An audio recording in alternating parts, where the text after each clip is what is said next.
Aitäh, hea juhataja, head kolleegid, lugupeetud Eesti rahvas. Meie valitsus muutub rahvale üha võõramaks ja siin peitub oht julgeolekule ning riiklusele.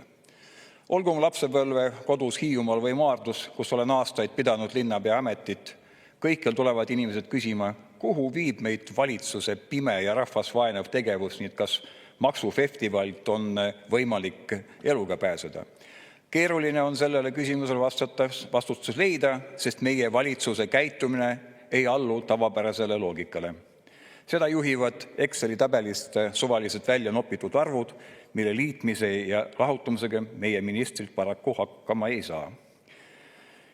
Eestil puudub pikk tulevikuvaade ja pole vaja ühel valimiskünnise all kukkunud valitsuserakonnal jätta muljet, otse kui nemad teaksid, mis Eesti saab. Eesti inimesed ei usu enam ammu reformistlikku poliittehnoloogilist loba ja hääletavad jalgadega. Eestlaste pagemine välismaale kasvab. See on hinnang valitsuse soovimatusele teenida oma rahva huve. Ja miks mitte lahkuda, kui näiteks naaberriigis Soomes on tänu paindlikule maksumääradele, mida kõike teada rahandusminister peab mõttetuks, toit poes odavam, ent palgatasa kordades suurem meie vaevu äraelamist võimaldava töötasu. Kokkuhoiu orga ja käivimisel kargas reformistlik klubi eelkõige vähekindlustatute turja, kärpides paljulapseliste toetusi olukorras, kus iive on langenud ajaloo madalamale tasemele.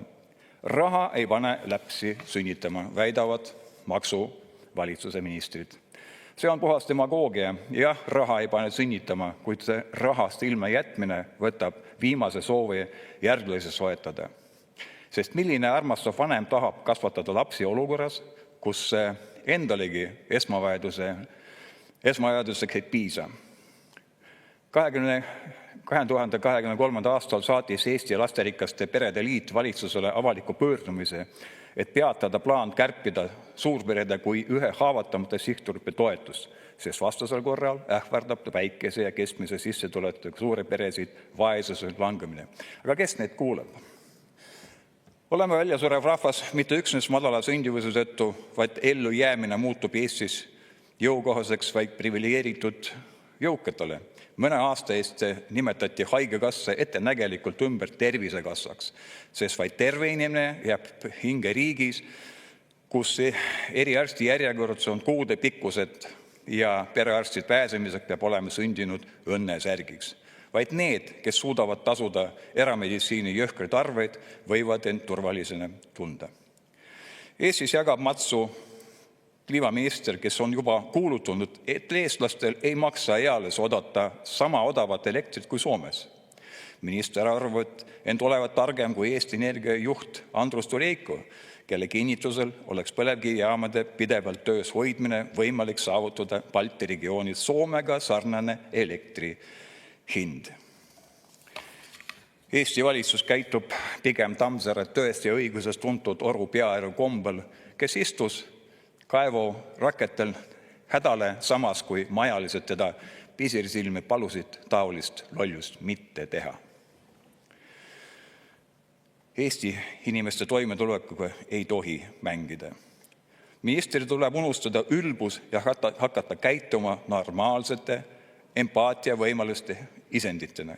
Siinkohal tuleks ninatarkadele koalitsioonipoliitikutele veel kord meelde tuletada, et palka maksab neile rahvas, kelle teenistuses seisate nüüd kui väga pikalt tolli mängida, võid inimeste kannatus katkeda. Samuti tuleb ministrilt õppida käituma viisakalt rahva esindajatega siin Riigikogus. Kui valitsuse toetus on küsitluse põhjal juba langenud neljandiku ja peale tänast päeva juba ainult 15% peale, pole mingit õigust plõksida saadikutele, kes esindavad enamus rahvast. Seega ma kutsun olla riigimehelikult meie valitsusel, astuda tagasi ja korraldada uued Riigikogu valimised. Aitäh!